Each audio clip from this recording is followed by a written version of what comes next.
propre de tout amour est de tenir en même temps la proximité, mais en même temps le respect. C'est très difficile pour des parents. Les parents le savent très bien. Quand arrivé à l'âge de l'adolescence, il faut apprendre à respecter son petit, tout en restant très proche de lui.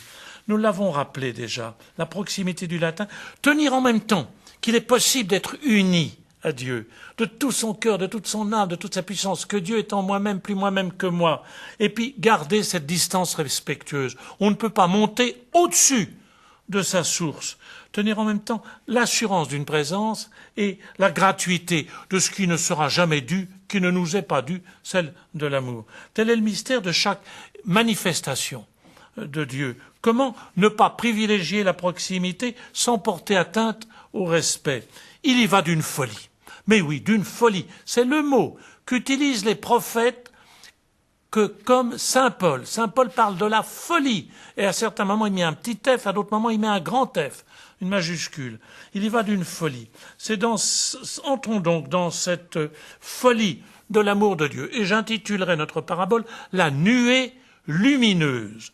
Il faut entrer une fois de plus dans cette grande parabole de la lumière concomitante, interne à l'amour, qui est en même temps visible et aveuglante. Voici donc notre titre, la nuée lumineuse. Ça a été le problème de tous les mystiques. Je reprends donc la nuée lumineuse, n'est-ce pas? C'était le problème de tous les mystiques, de tous les prédicateurs, de tous les saints, de tous les catéchistes, de tenir en même temps ces deux termes. Les mystiques ont avoué l'impuissance de traduire par des mots leur expérience, l'intimité de leur expérience. Chacun trouvait comme expression simplement l'image de l'époux. C'est traduit. Demandez à quelqu'un, à une femme, et vous allez voir que la plus haute théologie part tout simplement d'une expérience que tous vous avez faite, une expérience qui est toute simple, première, celle, si demandez à une maman, qu'elle s'exprime par des mots, ce qu'elle ressent en face de son petit enfant. Alors elle va dire « Oh mais je l'aime, oh mais il est merveilleux, ses yeux, son regard ». Et puis au bout de 3 phrases, elle ne saura plus quoi dire. Je me souviens très bien d'avoir été à côté du grand peintre Braque. Et devant ces tableaux, il y avait plusieurs tableaux que nous avions faits. Il avait eu la gentillesse de les prêter et les faire venir dans notre grand couvent d'études. Et quand on était près de Braque, on lui demandait une explication sur un de ces tableaux. Alors il commençait par 2 phrases. Puis tout d'un coup, ça s'arrêtait. Et c'était ses mains de peintre qui parlaient. Et puis tout d'un coup, il s'arrêtait et il nous disait « Écoutez, regardez-le. Mon tableau n'a pas besoin d'être accompagné par une bonne. » C'était merveilleux. C'est la même chose pour la théologie. L'expérience première, les théologiens ont le souci de l'exactitude des mots, par respect, mais ils ne peuvent pas nous dire le secret ultime de cette connaissance de Dieu. Elle s'expérimente, elle est dans notre cœur, comme un enfant, comme une femme, une mère ne peut pas dire le secret absolu de l'amour de son enfant ou de sa crainte pour son enfant. On connaît Dieu réellement. Réellement. Il faut être contre tous ceux qui nous disent « Oh, mais on ne peut rien en dire ». Si, on peut en dire des tas de choses, mais incomplètement. On ne peut pas dire le comment de Dieu. Les grands docteurs et les grands théologiens ont été d'une immense patience. Cette parabole de la nuée lumineuse est formidable. En plein jour, Dieu guide son peuple. Et comment le guide-t-il ? C'est incroyable. Par un nuage, par une nuée, qui devient par contre, dans la nuit, un feu visible.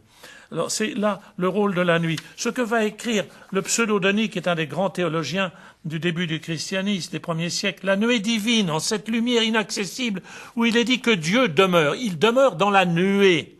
Il est invisible par excès de sa splendeur, dit Denis. Bien plus, l'inconcevabilité négative du don. Bon, ça c'est des termes un peu compliqués. Ça veut dire simplement, je peux pas exprimer, c'est inconcevable. Le don est tellement grand qu'il m'éblouit, comme le soleil, va-t-il dire.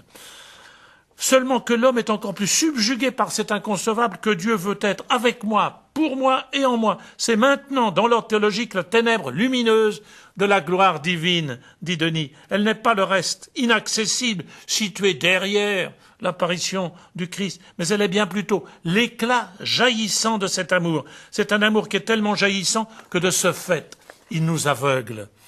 Dieu se donne sans réserve. Voilà ce que dit Denis, essaie de nous faire comprendre. Il entre dans la figure terrestre de l'impuissance. Mais encore une fois, c'est l'expérience de tout père de famille, de toute mère de famille, de tout enfant. C'est une formule du père Balthazar, du cardinal Balthazar. La surpuissance en lumière d'amour et en signification d'amour, telle qu'elle se reflète dans la figure, fait nécessairement de cette figure une figure qui voile, justement parce qu'elle révèle ce qu'il y a d'extrême, d'inconcevable. C'est très exactement ce qui se passe dans le cœur d'un petit enfant quand il se blottit dans les bras de sa mère. Il sait qu'il ne pourra jamais dire ce qu'il ressent au plus profond. Nous sommes alors dans le mystère. C'est simplement cela. Toutes ces voix, toutes ces manières de s'exprimer, qu'elles viennent des mystiques, des théologiens, que ce soit celles des catéchistes ou de la Bible, ont toutes la même conclusion. Nous connaissons Dieu, mais de manière inconnue. Séparer l'un de l'autre, ces deux termes, ce serait gênant, ce serait faux. On connaît, vraiment. Mais on ne peut pas dire la manière de Dieu. Les enfants vivent cela très bien, ce paradoxe. Et la clé qui résout tout, c'est la confiance. On peut tenir ensemble ces deux termes, insister sur le positif, on atteint Dieu. On n'a pas le droit de dire qu'on ne l'atteint pas.